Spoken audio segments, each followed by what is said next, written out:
பேரன்பு கொண்ட சொந்தங்கள் யாவருக்கும் வணக்கம். தற்போது புதிதாக பொறுப்பேற்று செயல்பட்டு கொண்டிருக்கிற தாவேக அரசாங்கம் 100 நாட்களை கடந்திருக்கிறது. இந்த வகையில் சட்டமன்ற கூட்டத்தொடர் தொடர்ந்து நடந்துகிட்டு இருக்கு. இந்த சட்டமன்ற கூட்டத்தொடரில் நிறைய அறிவிப்புகள் அமைச்சர்கள் வெளியிட்டாலும் அதில் குறிப்பாக நம்ம கவனிக்கக்கூடிய ஒரு முக்கியமான அறிவிப்பு என்னன்னு கேட்டிங்கன்னா, அதாவது வருவாய் மற்றும் பேரிடர் மேலாண்மை துறை அமைச்சர் திரு KA செங்கோட்டையன் ஒரு முக்கியமான அறிவிப்பை தெரிவிச்சிருக்கிறார். அது குறித்து தான் நம்ம இன்னைக்கு பார்க்க போகிறோம். இப்போ நம்ம சேனலை முதல் பார்க்குறீங்கன்னா மறக்காமல் சப்ஸ்கிரைப் பண்ணி சப்போர்ட் பண்ணுங்கள். இது போன்ற பதிவுகள் உங்களுக்கு தொடர்ந்து வரணும் அப்படின்னு நினச்சிங்கன்னா வெள்ளைக்கான கிளிக் பண்ணி வச்சுக்கோங்க. அப்போ தான் நோட்டிஃபிகேஷனில் தகவல் உங்களுக்கு உடனே வந்து சேரும். சரி, வாங்க வீடியோக்குள்ளே போகலாம்.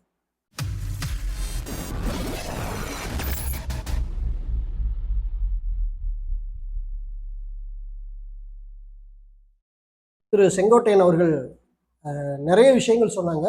அதை அப்படியே ஒன்று ஒன்றா நம்ம பார்க்கலாம். அதில் முக்கியமான ஒரு விஷயம் என்ன அப்படின்னு கேட்டிங்கன்னா, கிராம நத்த நிலத்தில் வீடு கட்டி வாழ்ந்துட்டுருக்கிற தகுதியான 20 லட்சம் ஏழை எளிய மக்களுக்கு விலை இல்லாமல் இலவச வீட்டுமனை பட்டா வழங்கும் சிறப்பு திட்டம் செயல்படுத்தப்படும் அப்படின்னு தெரிவிச்சிருக்காங்க.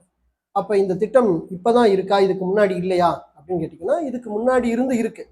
இது பார்த்தீங்கன்னா இலவச நிலம் 2008 அந்த நாட்கள்லேருந்து அதுக்கு வரிசையாக ஜீவோ போட்டிருக்காங்க. ஊரக பகுதி என்னென்னா இத்தனை சென்ட் கொடுக்கணும். அதே மாதிரி பேரூராட்சி, நகராட்சி, மாநகராட்சி சொல்லும்போது ஒரு லிமிட்டேஷன் இருக்குது. இப்போ ஒரு 4 சென்ட் வரைக்கும் கிராம ஊராட்சியில் நத்தம் நிலத்தில் பட்டா இலவசம் வீட்டுமனை பட்டா கொடுக்கலாம் அப்படிங்கிற ஒரு ரூல் தற்போது இருக்குது.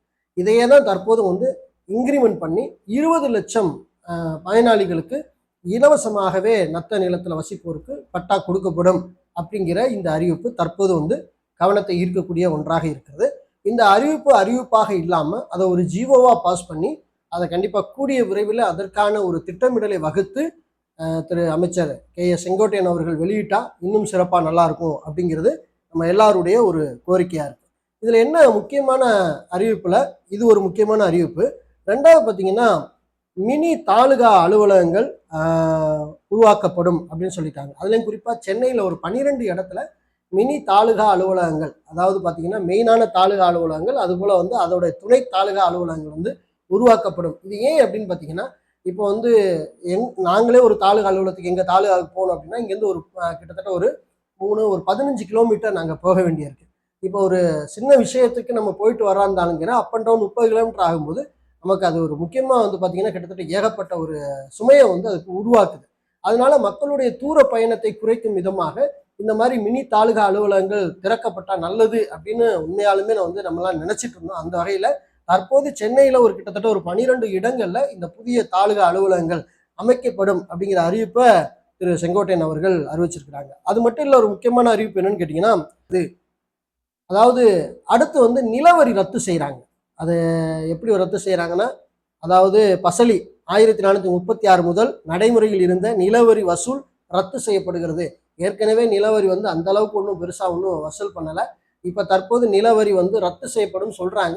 இந்த நிலவரிங்கிறது அதாவது குடியிருப்பு பகுதிகளுக்கும் அடங்குமா, அதே மாதிரி விவசாய நிலங்களுக்கு மட்டும் அடங்குமா என்ற ஒரு வரைமுறை கண்டிப்பாக அவங்க வெளியிடணும்.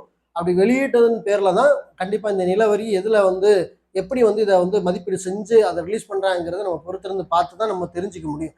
அதனால் ஒட்டுமொத்தமாக நிலவரி அப்படிங்கிற போது இதில் ஏகப்பட்ட வெரைட்டிஸ் இருக்குது. அதனால அந்த வரி விதிப்பு முறையில் என்ன மாதிரி திட்டமிடல் பண்ணுறாங்கங்கிறத நம்ம பொறுத்திருந்து பார்த்து அப்படிப்பட்ட செய்தி வரும்போது நம்ம சேனல் அதை குறித்து உங்களுக்கு நான் சொல்ல நினைக்கிறேன். அது மட்டும் இல்லை, பார்த்தீங்கன்னா நில அளவை பணிகளை விரைவுபடுத்த கிட்டத்தட்ட 136 கோடி செலவில் டிஜிட்டல் CPS ரோவர்கள் வழங்கும் மற்றும் 1500 நபர்களுக்கு சிறப்பு பயிற்சி வழங்க போகிறோம் அப்படிங்கிறத சொல்லியிருக்காங்க.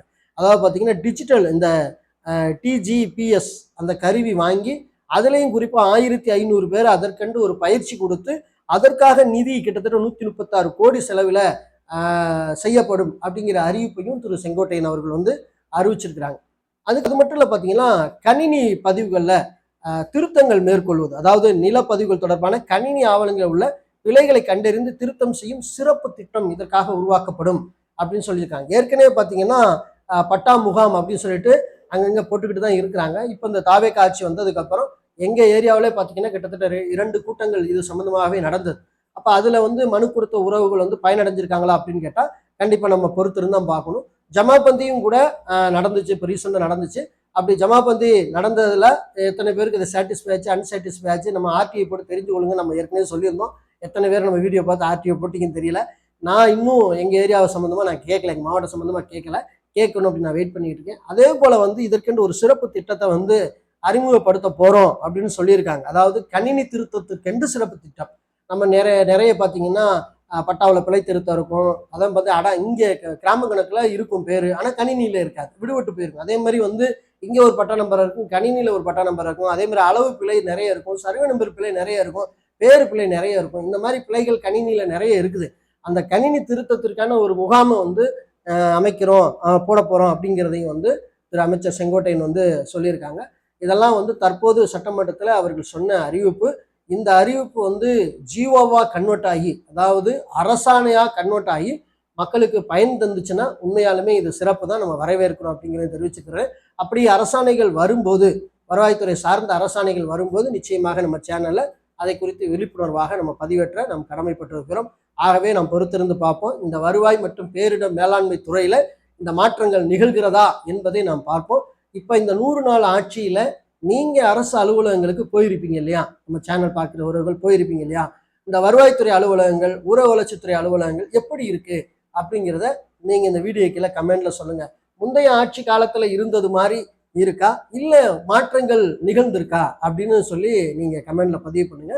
ரீசெண்டா ஒரு ஒரு ஒரு ஒரு நபர் என்னை சந்திச்சோன்னு அவர் என்கிட்ட ஒரு அதிருப்தியான ஒரு வார்த்தையை சொல்லிட்டு போனார். என்னன்னு கேட்டீங்கன்னா, முந்தைய ஆட்சி எல்லாமே ஜிபே மற்றபடி கூகுள் பே இதெல்லாம் பண்ணா ஈஸியா வாங்கிட்டு இருந்தாங்க. ஆனா இப்ப இந்த ஜிபே கூகுள் பே வாங்க பயப்பட்டுட்டு கையில வாங்குறாங்க. அதுதாங்க மாற்றம், வேற ஒன்றும் மாற்றம் இல்லை அப்படிங்கிற மாதிரி என்கிட்ட வந்து அவர் சொல்லிட்டு போனாரு. ஸோ அவரு சந்திச்ச நிகழ்வு அது. நானும் கூட அரசு அலுவலகத்துக்கு போயிருக்கும்போது, ஜமாபந்தி போயிருக்கும்போது அது என்னாச்சு அப்படின்னு பார்த்தீங்கன்னா, அந்த ஏற்கனவே முந்தைய நடைமுறையில வந்து ஆபீசர்கள் வந்த உடனே இந்த முந்திரி பருப்பு, பாதாம் பருப்பு இதெல்லாம் வச்சிருந்து கொடுப்பாங்க இல்லையா, வெல்கம் சார் அப்படின்னு சொல்லி கொடுப்பாங்கல்ல, டீ காப்பி எல்லாம். அது மாதிரி தான் வந்து இந்த ஆட்சி மாறினோன்னு கொஞ்சம் கூட பயம் இல்லாமல் அப்படிதான் நடந்துச்சு. ஓகே, இப்போ நான் ரீசெண்டாக 2 முறை அரசு அலுவலகங்கள் போயிட்டு வந்தேன். முந்தைக்கு இப்போ வந்து அரசு அலுவலர்கள் நீங்கள் எதாக இருந்தாலும் சொல்லுவீங்க பண்ணிக்கலாம் அப்படிங்கிற மாதிரி தான் பேசினாங்களே தவிர, மற்றபடி வந்து நான் அதிகமாக போகலை. அதனால அதிகமாக போன உறவுகள் நீங்கள் இந்த ஆட்சி எப்படி நடக்குது அப்படிங்கிறத கீழே கமெண்ட்ல சொல்லுங்கள். வர வர அதாவது வருவாய்த்துறையை வெளியிட நம்ம சேனலில் வெளியிடுவோம்ங்கிறதையும் நான் சொல்லிக்க விரும்புகிறேன். மீண்டும் நல்ல தகவலோடு உங்களை வேற வீடியோ சந்திக்கிறேன். நன்றி, வணக்கம்.